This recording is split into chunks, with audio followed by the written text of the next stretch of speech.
Hi dear friends, welcome to Kerala Mechtech. അപ്പോൾ നല്ലൊരു ബഡ്ജറ്റിൽ നല്ലൊരു അടിപൊളി പ്രീമിയം സെഡാൻ, ഡീസൽ സെഡാൻ വാങ്ങാൻ ആഗ്രഹിക്കുന്നവർക്ക് നല്ലൊരു ഓപ്ഷൻ ഉണ്ട്. വളരെ നല്ല വെൽ മെയിൻറ്റൈൻഡ് ആയിട്ടുള്ള ഒരു വണ്ടി നമ്മുടെ കയ്യിലുണ്ട്. നമ്മുടെ ഇവിടെ തന്നെ മേജർ സർവീസുകളെല്ലാം തീർത്തേക്കുന്ന ഒരു വണ്ടി ആയതുകൊണ്ട് ഷെയർ ചെയ്യുന്നതാണ്. നമുക്ക് വീഡിയോയിലേക്ക് പോകാം. അപ്പോൾ ഗൈസ്, നമ്മൾ ഈ കാണുന്ന പോലെ 2015 ലാസ്റ്റ് നമ്മുടെ Maruti Suzuki Ciaz ZDI plus വേരിയൻ്റാണ്. അന്നത്തെ ടോപ്പ് എൻഡ് വേരിയൻ്റ് വണ്ടിയാണ്. ജെന്യൂൻ കിലോമീറ്റർ ഓടിയേക്കുന്നതെന്ന് പറഞ്ഞാൽ 1,07,000 കിലോമീറ്ററാണ് ജെന്യൂൻ ഓടിയേക്കുന്നത്. നോർമലി കാണിച്ചേക്കുന്ന ആവറേജ് മൈലേജ് നമ്മുടെ നോർമൽ ഡ്രൈവാണ്, നമ്മുടെ ലോക്കലും എല്ലാം മിക്സ്ഡ് ആയിട്ടുള്ള ഓട്ടത്തിൽ കിട്ടിയേക്കുന്നത് 20+ ആണ് ഇതിന് മൈലേജ് വന്നേക്കുന്നത്. അതുപോലെ ന്യായമായ രീതിയിൽ ഹൈവേ ഡ്രൈവ് ഉള്ളവർക്ക് 25+ മൈലേജ് കിട്ടുന്ന വണ്ടികളുണ്ട്. ചവിട്ടിപ്പൊളിച്ച് ഓടിക്കുന്നവരുടെ കാര്യമല്ല ഞാനിവിടെ പറയുന്നത്. മാന്യമായ ഡ്രൈവിംഗ് ഉള്ളവർക്ക് നല്ല മൈലേജ് തരുന്ന ഒരു വണ്ടിയാണ്. വേറെ പ്രത്യേകിച്ച് ഇഷ്യൂസൊന്നും ഇല്ലാത്ത, നമുക്ക് എല്ലാവർക്കും അറിയാവുന്ന അതിവിശ്വസനീയമായ മൾട്ടി ജെറ്റ് എൻജിൻ കൂടി വന്നേക്കുന്ന മോഡലാണ്. അപ്പം അങ്ങനെയുള്ള ഒരു വാഹനമാണ്. വണ്ടിയുടെ സൈഡ് വ്യൂയും ഫ്രണ്ട് വ്യൂ ഒക്കെ നമുക്ക് ഇപ്പം ഈ വീഡിയോയിൽ കാണുന്ന പോലെ നമുക്ക് കാണാം. വേറെ മേജർ ആക്സിഡൻറ്റ് ഹിസ്റ്ററിയോ തട്ടുമുട്ടോ സ്ട്രക്ചർ ഡാമേജോ കാര്യങ്ങളൊന്നും തന്നെ കാണാനില്ല. ചെറിയ ചെറിയ തട്ടുമുട്ടോ സ്ക്രാച്ചസ് ഒക്കെ ഉണ്ടായേക്കാം. ഇൻറ്റീരിയറൊക്കെ നീറ്റ് ആൻഡ് ക്ലീൻ ആണ്. ബാക്കിൽ AC വെൻറ്റുകളൊക്കെ ഉള്ള മോഡലാണ്. നല്ല പെർഫോമൻസ് ആയിട്ടുള്ള climate control AC system, steering control system എല്ലാം വരുന്നതാണ്. എയർ ബാഗ്, ABS പോലുള്ള ഫീച്ചേഴ്സ് എല്ലാം തന്നെ ഉള്ള മോഡലാണ് വന്നേക്കുന്നത്. ബാക്കിൽ സൺ ബ്ലൈൻഡേഴ്സ് ഉണ്ട്. അപ്പോൾ വണ്ടിയുടെ ഫ്രണ്ട് ലുക്ക് എന്ന് പറഞ്ഞു കഴിഞ്ഞാൽ ഇങ്ങനെയാണ്. അന്നത്തെ പ്രൊജക്ടർ ഹെഡ് ലാമ്പും കൂടി വന്നിരുന്ന ഒരു മോഡലാണിത്. അതേപോലെ വണ്ടിയുടെ ബോണറ്റോ വണ്ടിയുടെ ഗ്ലാസോ വിൻഡ്ഷീൽഡോ അങ്ങനെയുള്ള കാര്യങ്ങളൊന്നും റീപ്ലേസ്മെൻറ്റോ പൊട്ടലോ കാര്യങ്ങളൊന്നും തന്നെ ഇതിനകത്തില്ല. റൂഫും കാര്യങ്ങളെല്ലാം ക്ലിയറാണ്. റീസെൻ്റ്ലി യോക്കോഹോമയുടെ 4 ടയേഴ്സ് മാറിയിട്ടുണ്ട്. 16 ഇഞ്ച് ആണ് വരുന്നത്. 16 ഇഞ്ച് കമ്പനി അലോയാണ് വരുന്നത്. അപ്പോൾ ഇതൊക്കെയാണ് മെയിൻലി ഉള്ള ഡീറ്റെയിൽസ്. പിന്നെ എന്ന് പറഞ്ഞാൽ റീസെൻ്റ്ലി 1 lakh സർവീസ് കഴിഞ്ഞിട്ടേ ഉള്ളൂ. ഏതാനും ചെറിയ ചില്ലറ കിലോമീറ്റർ ആയിട്ടുള്ളൂ. അപ്പോൾ അതിനകത്ത് ടൈമിംഗ് ബെൽറ്റ് അടക്കം ടൈമിംഗ് ചെയിൻ അടക്കമുള്ള ഫുൾ കിറ്റുകൾ റീപ്ലേസ് ചെയ്തേക്കുന്നതാണ്. വണ്ടി നമുക്കൊന്ന് സ്റ്റാർട്ട് ചെയ്ത് നോക്കാം. സ്റ്റോപ്പ് സ്റ്റാർട്ട് ടെക്നോളജി ഉള്ള വണ്ടിയാണ്. സ്റ്റാർട്ട് ചെയ്ത് നോക്കാം. ഇതാണ് വണ്ടിയുടെ സൗണ്ട്. എഞ്ചിൻ റൂം കാണിച്ചു തരാം. ഇതാണ് engine room. Recently 1 lakh service ചെയ്ത് അതിനകത്ത് കൂളൻ്റ് അടക്കം അതിനകത്ത് റീപ്ലേസ് ചെയ്തിട്ടുണ്ട്. ഫിൽറ്റേഴ്സ് എല്ലാം മാറിയിട്ടുണ്ട്. Diesel filter, air filter, AC filter, engine oil filter അങ്ങനെയെല്ലാം റീസെൻ്റ്ലി റീപ്ലേസ് ചെയ്തിട്ടേ ഉള്ളൂ. അടുത്ത 10,000 കിലോമീറ്റർ വരെ ഓടാം. അതുപോലെ മേജർ സർവീസ് ഇനി അടുത്ത 2 ലക്ഷം കിലോമീറ്ററൊക്കെ ആകുമ്പോഴത്തേക്കേ വരുള്ളൂ. ഓക്കെ, അപ്പോൾ ഇനി നമ്മുടെ വണ്ടിയുടെ ടോട്ടൽ ഓവറോൾ ബാക്കിലെ ലുക്കും കാര്യങ്ങളൊക്കെ ഇതാണ്.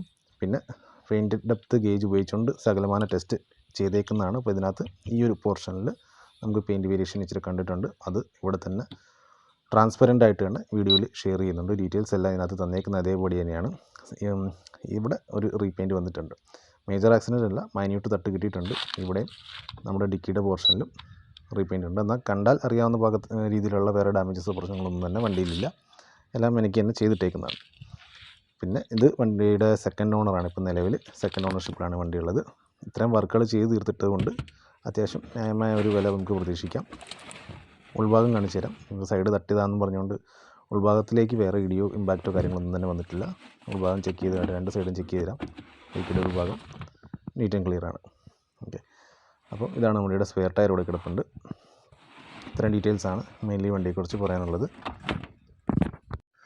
അപ്പോൾ ഗൈസ്, ഈ ഒരു വാഹനത്തിൻ്റെ കാര്യങ്ങളെല്ലാം നേരിട്ട് കണ്ട് ബോധ്യപ്പെട്ടല്ലോ. അതായത് മേജർ സർവീസിനകത്ത് വരുന്ന ടൈമിംഗ് ചെയിൻ സംബന്ധമായിട്ട് എല്ലാ കമ്പോണൻസും, വാട്ടർ പമ്പ്, നമ്മുടെ ISG അതായത് നമ്മുടെ ഹൈബ്രിഡ് സിസ്റ്റത്തിൽ വരുന്ന ISGയുടെ ബെൽറ്റും കാര്യങ്ങളെല്ലാം, പിന്നെ നമ്മുടെ എഞ്ചിൻ ഓയിൽ സർവീസ് അടക്കം, engine oil service, AC filter, air filter, diesel filter അടക്കം റീസെൻ്റ്ലി റീപ്ലേസ് ചെയ്തേക്കുന്ന വണ്ടിയാണ്. എടുക്കുന്ന ആൾക്ക് ഇനി അടുത്തൊരു 8,000-10,000 കിലോമീറ്റർ വരെ ഒന്നും നോക്കേണ്ടതായിട്ടില്ല. 4 യോക്കോഹാമയുടെ പുത്തൻ ടയറുണ്ട്. റീസെൻ്റ്ലി മാറിയിരിക്കുന്ന ഹൈബ്രിഡ് ബാറ്ററി ഉണ്ട്. ഹൈബ്രിഡ് വണ്ടികൾക്ക് വരുന്ന പ്രത്യേകതരം ബാറ്ററി ഉണ്ട്. ബാറ്ററിക്ക് തന്നെ നല്ല കോസ്റ്റ് വരുന്നതാണ്. യാതൊരുവിധ വേറെ സസ്പെൻഷനോ സ്റ്റീറിംഗ് സംബന്ധമായ വർക്കുകൾ ബാക്കി ഇതിനകത്തില്ല. ഒരു സ്ഥലത്ത് ഒരു തട്ടുണ്ട്, അതിൽ വന്നേക്കുന്ന റീപെയിൻറ്റും കാര്യങ്ങൾ, പെയിൻറ്റ് ഡെപ്ത്ത് ഗേജ് അടക്കം തന്നെ എടുത്ത് ചെക്ക് ചെയ്ത് വീഡിയോയിൽ കാണിച്ചിട്ടുണ്ട്. അതാണ് ആകെയുള്ളൊരു ഇതിനകത്ത് വന്നേക്കുന്നൊരു തട്ട്. അതും മേജറല്ല. യാതൊരുവിധ സ്ട്രക്ചർ ഡാമേജ് വന്നേക്കുന്ന വേറെ ആക്സിഡൻറ്റോ ഡാമേജോ കാര്യങ്ങളൊന്നുമില്ല. അപ്പോൾ വാഹനം ഇത്ര വർക്ക് തീർത്തിട്ടേക്കുന്ന ഒരു വണ്ടി ആയതുകൊണ്ട് 2015 ടോപ്പ് എൻഡ് ZDI വേരിയൻ്റ് ആയതുകൊണ്ട് ആസ്കിങ് പ്രൈസ് 5.5 ലക്ഷം രൂപയാണ് ആസ്കിങ് പ്രൈസ്. ചെറിയ രീതിയിൽ എന്തെങ്കിലും നെഗോഷിയേഷൻ ഉണ്ടോ എന്ന് ചോദിച്ചാൽ ചെറിയ രീതിയിലൊക്കെ എന്തെങ്കിലും ചെയ്യാം. വണ്ടി കണ്ട് ഇഷ്ടപ്പെട്ട് ബോധ്യപ്പെട്ടതിന് ശേഷം മാത്രം വണ്ടി വാങ്ങിയാൽ മതി. വേറെ ആരെങ്കിലും കൊണ്ട് വണ്ടി ഇൻസ്പെക്ഷൻ ചെയ്യിക്കാനുണ്ടെങ്കിൽ അങ്ങനെയും ചെയ്യിക്കാം. അപ്പോൾ നമ്മുടെ ഇവിടെ ഫുൾ റെക്കോർഡും കാര്യങ്ങളും ഇതിൻ്റെ ഉണ്ട്, അവൈലബിൾ ആണ്. ഫുൾ റെക്കോർഡ്സ് എന്തൊക്കെ മാറി എന്നുള്ള ഫുൾ ബില്ലുകളും റെക്കോർഡ്സുകളും സ്കാനിങ് റെക്കോർഡ്സുകളും അടക്കം എല്ലാം ഇതിനകത്തുണ്ട്. അപ്പോൾ താല്പര്യമുള്ളവർ ഈ കോൺടാക്റ്റിൽ വിളിക്കാവുന്നതാണ്, ബന്ധപ്പെടാവുന്നതാണ്. വണ്ടി കാണാൻ താല്പര്യമുണ്ടെങ്കിൽ നേരത്തെ സമയം വിളിച്ച് ക്ലിയർ ആക്കിയിട്ട് വന്നിട്ട് വണ്ടി കാണാം. അപ്പോൾ ഗൈസ്, ഇതേപോലെ തന്നെ വേറൊരു നല്ല വണ്ടി കൊടുക്കാനുണ്ട്. അതിനെക്കുറിച്ചുള്ള ഡീറ്റെയിൽസും അടുത്ത് വരാൻ പോകുന്ന വീഡിയോകളിൽ ഷെയർ ചെയ്യുന്നതാണ്. നമുക്ക് കാണാം. Till then bye, take care.